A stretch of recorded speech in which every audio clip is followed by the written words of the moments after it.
Stephen, always good to see you. This is it's this affiliated, this like Chinese affiliated hacking group, as I understand it. And I was looking at the code name the name that they had for this thing, because they've gone after Hawaii, they've gone after, I mean, Texas here. It's always these public utilities that they seem to be targeting. What do you make of this latest? Well, it isn't the first time, and it is still a really important thing to track. There was a time when this kind of stuff would have been considered an act of war. This is really a number of ways that the Chinese Communist Party has tried to have the capability or actually act on trying to hurt America from the inside out. I would argue COVID was like that. I would argue fentanyl is like that. I would argue TikTok is like that. But these cyber vulnerabilities are something that we've known about for a long time. For whatever reason, our leaders in their infinite wisdom have not invested adequately in making sure that we are insulated against this kind of risk.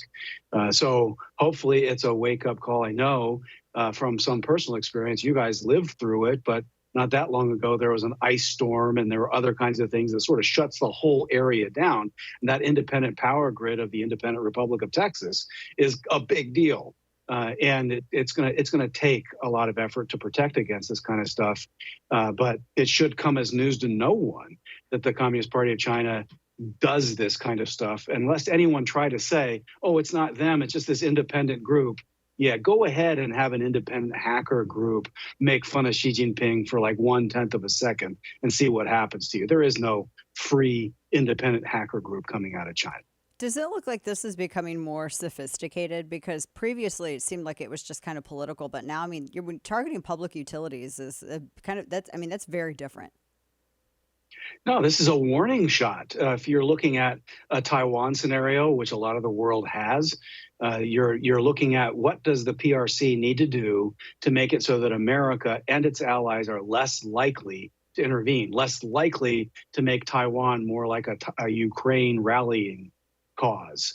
And so if you are concerned about your electricity working at home, you'll care less about an island of 23 million free people thousands of miles away close to the People's Republic, which is an incredibly unflattering lens, but a very realistic one. And so if you're kind of a bloodthirsty Communist Party and you don't have any ethics or concerns about these kinds of things, you'd say, what would disrupt, disorient, and make Americans want to cry for mercy? And having your power go out during cold months would be a nice way of trying to do that. Oh, yeah, exactly. It's a power move, isn't it? That's what I think everyone was always worried that Russia was going to do to different parts of Europe, particularly Germany, Yep. with their power. We're talking with our good friend Stephen Yates about this. I mean, I have several headlines here because now we've got more video of the Chinese Coast Guard using water cannons against Philippine ships. Yeah. Second day now. This isn't the first time that they've done this either. And they had a supply boat that was rammed by them. It's weird. Their tactics are these. It reminds me of siblings fighting. I'm not touching you. I'm not touching you. I'm not touching you. Technically, they're not touching you, but they're right there. Right there in your space. That's kind of what this seems to be. It's like they're trying to go right up to that line.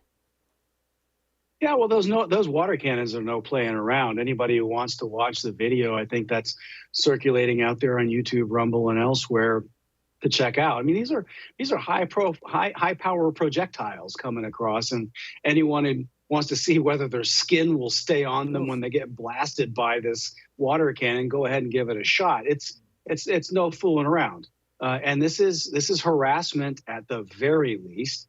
And again, who in the world woke up and was worried the Philippines were going to invade them? Right. Who in the world thought that the Philippines was going to do anything other than overtake the karaoke world or somehow win some kind of a singing contest because they seem to have the best singers in the world?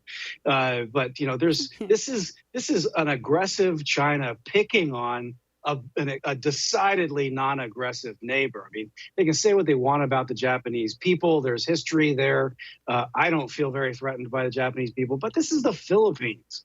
My goodness. And they had a government that was willing to roll out the red carpet and play nice with them. And this is the thanks that they get. Yeah. We're talking with our good friend Stephen Yates. You can find him at YatesComms on X. We've talked about this story before, right when it first came out, but now it's official. The Italian government has delivered a formal note to the Chinese government. This happened late last week, saying that they are opting out of renewing its agreement to be part of that Belt and Road Initiative, which is seen as a pretty big blow, obviously, to China, because when Italy joined, that was a huge achievement for them to crow about. I mean, they got a major European nation to join Belt and Road, but now they said that they've noticed there's, a lot of, it didn't really, Italy was right in noting that it didn't really work out for them. It wasn't a very advantageous deal. There was trade imbalance, all kinds of stuff. So what does this mean now? What significance does this have in your, because they've been, I mean, whether it's been, communications networks, a number of other things, I mean, they've still been trying to make inroads into these European nations in other ways. How significant is this, and what are the repercussions going to be, do you think? Well, I think it's a step in the right direction. It's not the giant leap in the right direction that I would yearn for, in the sense that at least it's a sort of a sobriety checkpoint. Italy was a big coup for the Communist Party to get them on board with this Belt and Road Initiative. They also got nuked by the Rona. More than any other part of Europe, there was a high concentration of COVID cases very early in the pandemic because the Chinese had hijacked the textile industry in northern Italy. Prato, and they took over the leatherworks. They took over textiles. It was a huge, huge scandal in the fashion industry because a lot of these high-end labels, they said made in Italy, but it was Chinese-run factories with a lot of illegal Chinese immigrants with flights direct from Wuhan. Yep, and it brought cheap labor in, took jobs from the Italians, and you always knew you could rely on me to keep you up on the fashion industry. But but what it means in the greater European context is old Europe, as Don Rumsfeld famously referred to it, has been really equidistant about America and China. They sort of don't make us choose. We don't want to be in this bipolar competition. It's a distributed world. It sounds very professorial, but the reality of it is parts of the political systems in these countries are waking up to the secondary consequences of dealing with China. You get the sugar high of what sounds like investment coming in and you're engaging this big market. But then when you deal with the year after year reality, you're not increasing your exports to their country in a meaningful way. And a lot of flies came in when you opened the window to this into your own country, politically, economically, and as it turned out, health-wise. So I think it's an important turn, but we shouldn't kid ourselves. It's still going to take a long ways to get Europe to wise up to what it needs to do with regard to the China threat, just like it's taken a long time to get America to wake up to it. Yeah, that's a really good point. It's weird as like the Commonwealth, the British Commonwealth looks like it's retracting, and you would have China's Belt and Road expanding, which is a kind of a terrifying, scary comparison a little. So it's good to see some of these countries, kind of shrug off this sugar high being offered by China, because first you get the sugar high, then you get the cavities. Get the cavities later. Yeah. What does it look like? Because I know a lot of South American nations, they were trying to make a lot of inroads into South America. Is that still? I mean, are they still finding success with that, with Belt and Road? They are in too many areas, and of course, as you've tracked, I mean, a lot of these governments have gone woke or gone to the international left direction. One of the biggest losses in terms of lost opportunity was Brazil, which had, I thought, a populist leader that was on the right side of capitalism. Now with Argentina, we have, I think, an even more full-throated revival of anti-wokeism and kind of will push back against China. And the new leader of Argentina has been pretty explicit in extending the middle finger in China's direction, which I find outstanding, and I give him a full salute.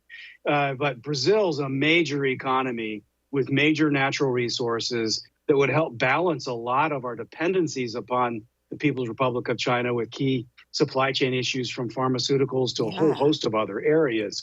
But under the wrong government, under Lula, it goes in the other direction. So China and Iran and Moscow have sought opportunism there. And I think we need to take a completely different approach to this hemisphere, work with those who want to work with us. I mean, it helps on the immigration issue. It helps with resetting the supply chains and dependencies. And it also just had added virtue of being the right thing to do.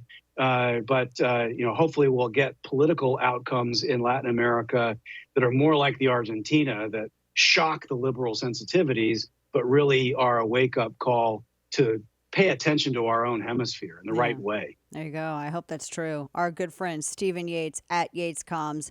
Always such a pleasure to have you, and we hope you have a wonderful Christmas and a wonderful New Year. Thank you so much for joining us every week this past year. We so appreciate you and your family. God bless you. Thank you, my friend.